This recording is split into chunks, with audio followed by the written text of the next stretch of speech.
नाबालिग लड़की से यौन शोषण के आरोप में गिरफ्तार आसाराम बापू को जोधपुर पुलिस कड़ी सुरक्षा में लेकर जोधपुर पहुंची। आसाराम को मजिस्ट्रेट के सामने पेश किया गया और पूछताछ के लिए पुलिस ने 2 दिन की रिमांड मांगी, लेकिन कोर्ट ने आसाराम को 1 दिन की पुलिस रिमांड पर भेज दिया।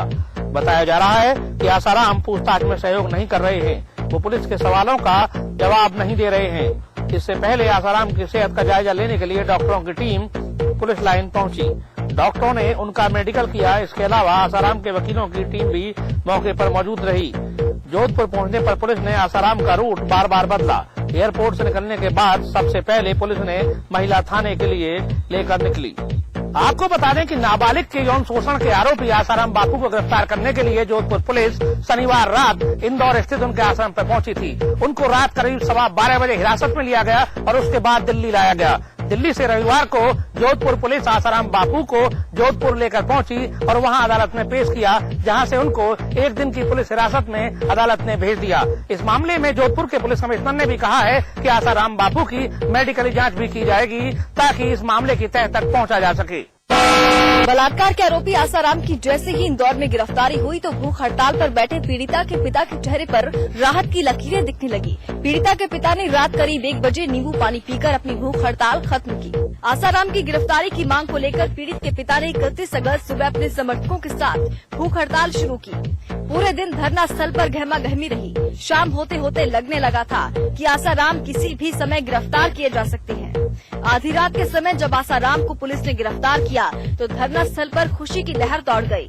पीड़ित के पिता ने कहा कि आसाराम की गिरफ्तारी मीडिया और देशवासियों के सहयोग की वजह से ही संभव हो पाई है। पीड़िता के पिता का कहना है कि बेटी को न्याय दिलाने के लिए वो अंतिम सांस तक लड़ाई लड़ेंगे और इतना ही नहीं, उन्होंने मांग की है कि आसाराम के साथ एक अपराधी सा व्यवहार किया जाना चाहिए और उसे जल्दी जमानत नहीं दी जानी चाहिए। वहीं पीड़ित परिवार को आसाराम के समर्थकों की ओर से धमकियां भी मिल रही हैं, जिसको लेकर शाहजहांपुर के पुलिस अधीक्षक ने कहा है कि पीड़ित परिवार को पूरी सुरक्षा दी जाएगी। बीजेपी अल्पसंख्यक मोर्चा की राष्ट्रीय कार्यकारिणी की बैठक में पार्टी अध्यक्ष ने नरेंद्र मोदी का किया है बचाव।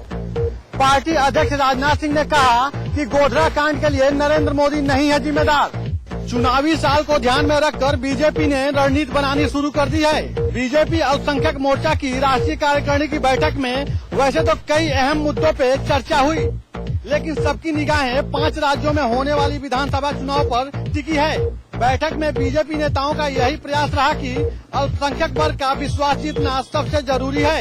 इसके लिए गांव से लेकर शहर तक अल्पसंख्यक वर्ग के लोगों को मुहिम चलाकर पार्टी से जोड़ा जाए। साथ ही पार्टी अध्यक्ष राजनाथ सिंह मोदी की छवि सुधारने के लिए सजग दिखे। बैठक में यह भी तय हुआ कि कांग्रेस जिस तरह से नरेंद्र मोदी की छवि पर सवाल खड़ा करती रहती है तो उसे कैसे जवाब देना है।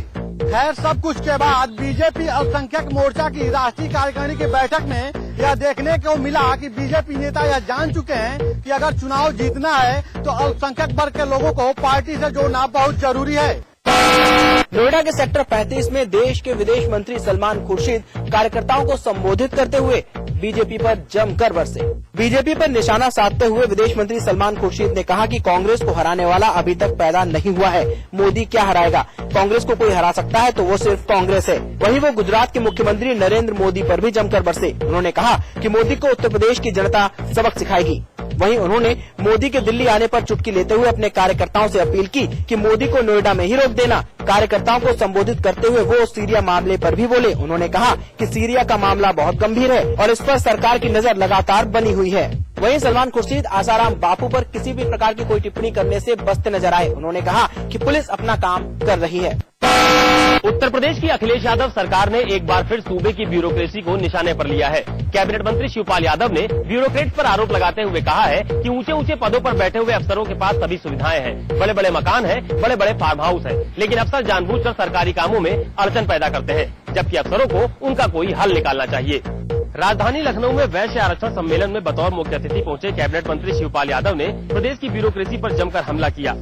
शिवपाल यादव ने कहा कि ऊंचे ऊंचे पदों पर बैठे ब्यूरोक्रेट्स के पास सारी बड़ी सुविधाएं हैं, मकान है, गाड़ी है। शिवपाल यादव ने ये भी कहा कि जहां जहां व्यापारियों की दुकानें उजाड़ी गई हैं, प्रदेश में उन सभी जगहों पर संबंधित अफसरों को उन्हें फिर से बसाना होगा और अगर किसी भी बड़े अफसर ने व्यापारियों का उत्पीड़न किया तो उसे दंडित किया जाएगा। दरअसल वैश्य सम्मेलन में जनपद सीतापुर, गोंडा, बहराइच, बलरामपुर समेत कई जनपदों में लोगों के पिछड़े वर्ग के सर्टिफिकेट न बनने की शिकायत शिवपाल से की गई, जिस पर शिवपाल ने कहा कि आरक्षण का प्रमाण पत्र न बनाने वाले अफसरों को प्रमाण पत्र बनाना ही होगा और अगर अफसर तब भी नहीं माने तो उनके खिलाफ कार्रवाई भी की जाएगी। खास बात ये भी रही कि वैश्य समाज से संबंधित जातियों को पिछड़ी जाति में शामिल करने के मुद्दे पर सरकार ने ये भी वादा किया कि इस संबंध में मुख्यमंत्री अखिलेश यादव के सामने प्रस्ताव रखा जाएगा। इस मौके पर कैबिनेट मंत्री शिवपाल यादव ने केंद्र की कांग्रेस सरकार पर भी चुटकी ली है। शिवपाल यादव ने कहा है कि केंद्र की सरकारें कलेक्टर होती हैं और प्रदेश की सरकारें पटवारी। ऐसे में ये कहना गलत नहीं होगा कि लोकसभा चुनाव की आहट मिलते ही समाजवादी पार्टी ने जातिगत गोटियां बैठानी शुरू कर दी है, लेकिन सपा अपने मंसूबे में किस हद तक कामयाब साबित होगी ये तो देखना अभी बाकी है। आजमगढ़ के जीयनपुर बाजार में 19 जुलाई को हुई बसपा के पूर्व विधायक सर्वेश सिंह और उनके सहयोगी के हत्याकांड में पुलिस ने वाराणसी एसटीएफ की मदद से इनामी शातिर बदमाश को गिरफ्तार कर लिया है। हत्याकांड में अभियुक्त को आजमगढ़ पुलिस ने वाराणसी एसटीएफ की मदद से आरोपी और इनामी शातिर बदमाश अरविंद कश्यप को गिरफ्तार कर लिया है। पुलिस का कहना है कि घटना को अंजाम देने वाले प्रमुख लोगों में अरविंद का नाम शामिल था और मुख्य शूटर विक्की भी उसके साथ था। पुलिस की गिरफ्त से अभी जहां मुख्य शूटर विक्की दूर है, वहीं परिजनों द्वारा नामजद आरोपी बनाए गए तत्कालीन थाना अध्यक्ष विजय सिंह को भी पुलिस पकड़ नहीं सकी है। पुलिस का कहना है कि अरविंद से पूछताछ के आधार पर मुख्य शूटर विक्की को जल्द ही गिरफ्तार कर लिया जाएगा। अलीगढ़ की मेयर शकुंतला भारती को अवैध स्लॉटर हाउस के खिलाफ अभियान चलाने पर जान से मारने की धमकी मिली है। शहर में फैली दुर्गंध को लेकर जनता ने ऐतराज जताया तो मेयर ने खुद कमान हाथ में लेते हुए नगर आयुक्त के साथ मिलकर अभियान चलाया। बताया जा रहा है कि ये दुर्गंध पशुओं के अवैध कटान और इनकी चर्बी की थी। दुर्गंध से लोगों का सांस लेना मुश्किल हो गया था। लगातार अभियान चलाने से कट्टी माफिया परेशान हो गए। मेयर का कहना है कि मोबाइल पर जान से मारने की धमकी मिली है। मेयर ने एसएसपी और डीएम को शिकायती पत्र लिखा है। पुलिस ने जिस नंबर से धमकी मिली थी उसे सर्विलांस पर लगा लिया है। रविवार को उत्तर प्रदेश सरकार के मुख्य सचिव जावेद उस्मानी गौतम बुद्ध नगर के सरकारी अस्पतालों का दौरा किया। मुख्य सचिव जावेद उस्मानी ने पत्रकारों से बातचीत करते हुए बताया कि नोएडा और ग्रेटर नोएडा में बने सरकारी अस्पतालों के साथ साथ अब मेडिकल कॉलेज भी खुलेंगे, जिसमें करीब 250 सीट होगी। इसके अलावा भूमि अधिग्रहण बिल के विषय में भी उन्होंने बताया। उन्होंने कहा कि इस बिल पर भी काम किया जाएगा। वहीं नोएडा और ग्रेटर नोएडा को मिलाने के लिए सरकार काम कर रही है। वहीं उन्होंने गौतम बुद्ध नगर में सड़क और सुरक्षा व्यवस्था पर भी बात की, जिसमें उन्होंने कहा कि सपा सरकार लगातार इस क्षेत्र में काम कर रही है। राजधानी लखनऊ पहुंचे गृह राज्य मंत्री आरपीएन सिंह ने आसाराम बापू की गिरफ्तारी में हुई देरी की वजह 3 राज्यों की आपस में कोऑर्डिनेशन की कमी को बताया है। आसाराम की गिरफ्तारी में आई देरी की वजह 3 राज्यों में कोऑर्डिनेशन की कमी है, ऐसा कहना है गृह राज्य मंत्री आरपीएन सिंह का। यूपी की राजधानी पहुंचे आरपीएन सिंह ने आसाराम की गिरफ्तारी में देरी की वजह 3 राज्यों की आपस में सामंजस्य की कमी बताया है। उनकी माने तो कानून सबके लिए बराबर है, लेकिन गिरफ्तारी में देरी के सवाल पर उन्होंने कहा कि 3 राज्य की पुलिस में कोऑर्डिनेशन की कमी ही गिरफ्तारी में देरी की वजह है। डीजल और पेट्रोल की बढ़ती कीमतों के बारे में रुपयों की गिरती कीमतों को वजह बताया। वहीं उन्हें भटकल मामले पर सभी पार्टियों को आतंकवाद जैसे मुद्दों पर एक साथ होने की बात भी की। आरपीएन सिंह ने कांग्रेस जिला और शहर कमेटी की बैठक में शामिल होने लखनऊ आए थे। उन्होंने बताया कि कांग्रेस में उत्साह है और पिछली लोकसभा के मुकाबले आगामी लोकसभा में ज्यादा सफलता मिलेगी। वहीं दिल्ली के बहुचर्चित बलात्कार कांड में मिली नाबालिग को 3 साल की सजा के बारे में उन्होंने कहा कि संविधान में बदलाव चर्चा का विषय है।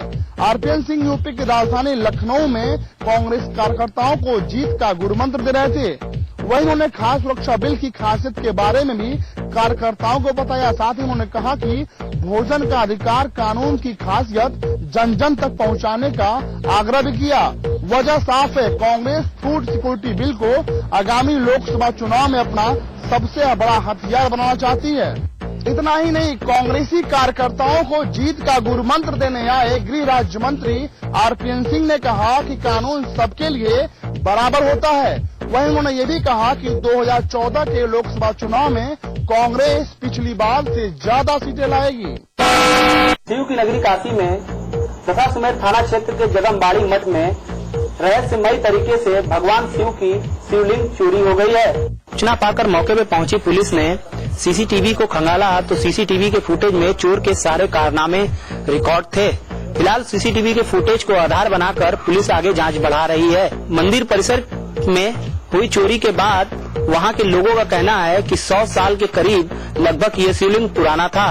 इस शिवलिंग में चंद्रमा भी बना हुआ था। इंटरनेशनल मार्केट में इस शिवलिंग की कीमत करोड़ों की बताई जा रही है। आज सीसीटीवी में चोर के सारे कारनामे दर्ज हो गए हैं।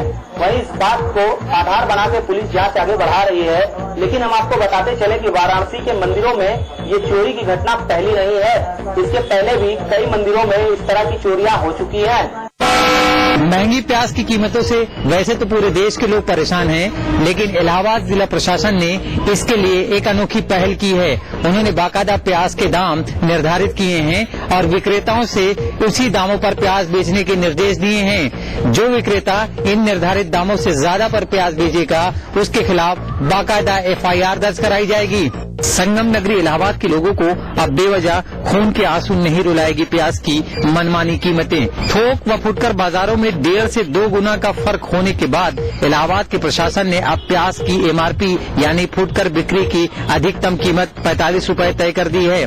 फुटकर विक्रेता अगर MRP से ज्यादा कीमत पर प्याज बेचेंगे तो उनके खिलाफ न सिर्फ कड़ी कार्रवाई होगी बल्कि FIR भी दर्ज कराई जाएगी। प्रशासन ने बाकायदा टीमें बनाई हैं और वो विभिन्न सब्जी मंडियों में दौरा कर रही हैं और वहां लोगों से इसकी जानकारी भी ले रही है। साथ ही साथ उन्होंने क्रेताओं के लिए बाकायदा एक हेल्पलाइन नंबर भी जारी किया है।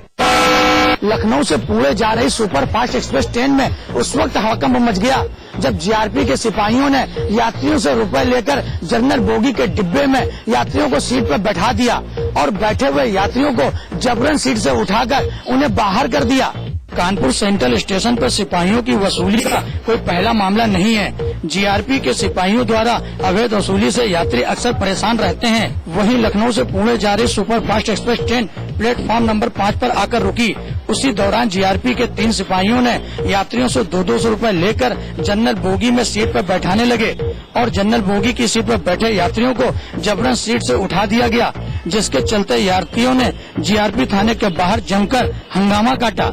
वहीं यात्रियों ने GRP थाने का घेराव कर हंगामा करना शुरू कर दिया। इसकी सूचना जब आला अधिकारियों को लगी तो आला अधिकारियों ने मौके पर पहुंचकर यात्रियों को शांत कराया और यात्रियों से तहरीर लेकर जांच कर सख्त कार्रवाई करने की बात कही है। गोरखपुर में भूमाफिया और खनन माफियाओं का दबदबा कायम है।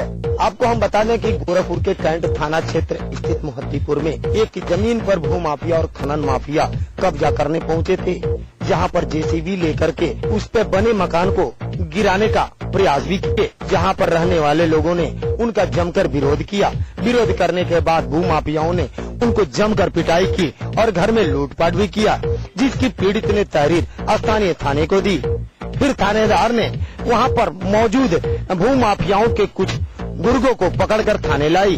यही नहीं, प्रशासनिक के अधिकारी के निर्देश पर उन माफियाओं को थाने से छोड़ दिया गया।